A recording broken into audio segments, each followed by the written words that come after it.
రాకేష్ చెల్లెలు ఈ పాప ఇంజనీర్. రాకేష్ కూడా పాలిటెక్నిక్ మెకానికల్ చదివినాడు. అంటే వీళ్ళ కుటుంబాలు చదువుకున్న కుటుంబాల్లో నుంచి వచ్చిన వాళ్ళు మరి ఇలాంటి వాళ్ళ పరువును తీస్తూ నడి రోడ్డు మీద వాళ్ళను కొట్టడం అన్నది, వాళ్ళను పబ్లిక్ షేమింగ్ చేయడం అన్నది ధర్మమేనా అని అడుగుతా ఉన్నా. నిజంగానే పోలీసులు చెప్తాన్నట్టుగానే వీళ్ళు ఇంతటి దారుణమైన బ్యాక్గ్రౌండే కనుక వీళ్ళకు ఉండింటే, పోలీసులు చెప్తా ఉన్న మాటలు వాస్తవమే అయి ఉండింటే, నేను ఒక క్వశ్చన్ సూటిగా అడుగుతా ఉన్నా.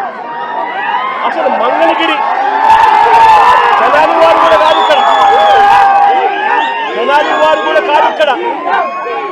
వీళ్ళు మంగళగిరి వారిని తెనాలికి తీసుకువచ్చి ఇక్కడ కొట్టారు అని అంటే దాని అర్థం ఏమిటి? మంగళగిరి వారిని తెనాలికి తీసుకొచ్చి ఇక్కడ కొట్టారంటే దాని అర్థం ఏమిటి? అంటే దాని అర్థం పోలీసులు చెప్తా ఉన్నటన్ని అవాస్తవాలు అని చెప్పడానికి ఇంతకన్నా నిదర్శనం అవసరమా అని అడుగుతా ఉన్నా. మంగళగిరి వాళ్ళని తెనాలికి తీసుకొని వచ్చి తెనాలి పోలీసులు కొట్టారు అని అంటే దాని అర్థం మంగళగిరిలో ఉన్న వీళ్ళపై ఉన్న కేసులు పెద్ద కేసులు కావనే కదా దాని అర్థం. అవన్నీ వక్రీకరిస్తూ వీళ్ళు ఇప్పుడు వాడుకుంటున్నారనే కదా దాని అర్థము. మరో వ్యక్తి కరీముల్లా మెకానిక్. అసలు ఈ పిల్లాడు 21 సంవత్సరాలు. ఈ పిల్లాడి మీద ఎలాంటి కేసులు లేవు, ఈ పిల్లాడి మీద. ఇంకో ఆశ్చర్యకరమైన విషయం ఏమిటో తెలుసా? ఈ ముగ్గురి మీద కూడా అంటే రాకేష్ మీద, విక్టర్ మీద, కరీముల్లా మీద, ఈ ముగ్గురి మీద రౌడీ షీటర్లుగా ఎప్పుడు రౌడీ షీటర్లుగా వీళ్ళని నమోదు చేశారో తెలుసా? ఈ ఘటన జరిగిన తర్వాత ఇది ఇక పెద్దదవుతూ వస్తూ ఉందని తెలుసుకున్న తర్వాత వీళ్ళని రౌడీ షీటర్లుగా, ఈ ఘటన జరిగిన తర్వాత వీళ్ళని రౌడీ షీటర్లుగా చేశారు. నేను అడుగుతా ఉన్నా, ఇంతకుముందు వీళ్ళు రౌడీ షీటర్లుగా లేరు.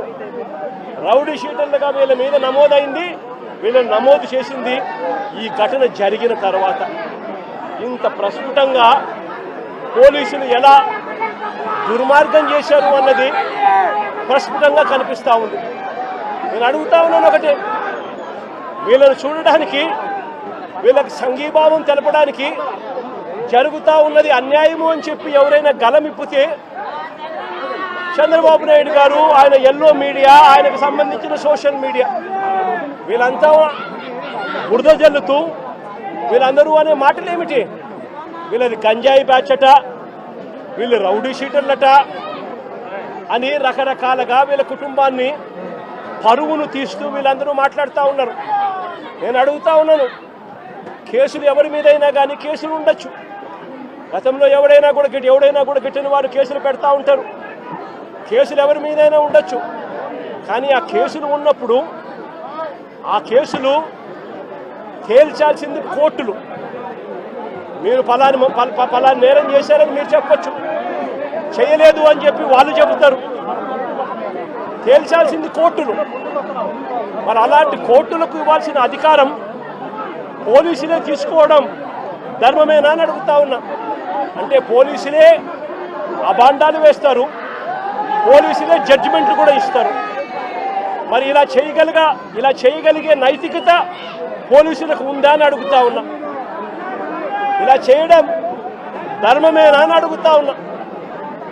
చంద్రబాబు నాయుడు గారి మీద ఇదే పోలీసులు చెప్పే లాజిక్కే, ఇదే సోషల్ మీడియాలో తెలుగుదేశం పార్టీకి సంబంధించిన వాళ్ళు దొంగ పోస్టులు పెడతా ఉన్న తీరునైతేనేమి, ఇదే ఈనాడు, ఆంధ్రజ్యోతి, TV5 లాంటి మీడియాలు, ఎల్లో మీడియాలు నడుపుతా ఉన్న కథనాలు అయితేనేమి, వీళ్ళ మీద కేసులున్నాయని నేను అడుగుతా ఉన్నా.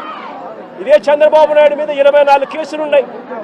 మరి చంద్రబాబు నాయుడు మీద 24 కేసులున్నాయని చెప్పి చంద్రబాబు నాయుడు గారిని నడి రోడ్డు మీదకి తీసుకొని వచ్చి తన్నడం ధర్మమే అవుతుందా అని అడుగుతా ఉన్నా. చంద్రబాబు నాయుడు మీద కూడా 24 కేసులు ఉన్నాయి. ఆయనను కూడా రోడ్డు మీదకి తీసుకొని వచ్చి తంతే ధర్మమేనా అది? ఇదే పోలీసులను అడుగుతా ఉన్నా. కేసులు ఉన్నాయి కదా అని చెప్పి, పాత కేసులు ఏదో ఉన్నాయని చెప్పి నువ్వు చేసిన పనికి జస్టిఫైబుల్ కారణం కాదది. కేసులు ఉంటే ఆ కేసులు తేల్చాల్సింది కోర్టులు.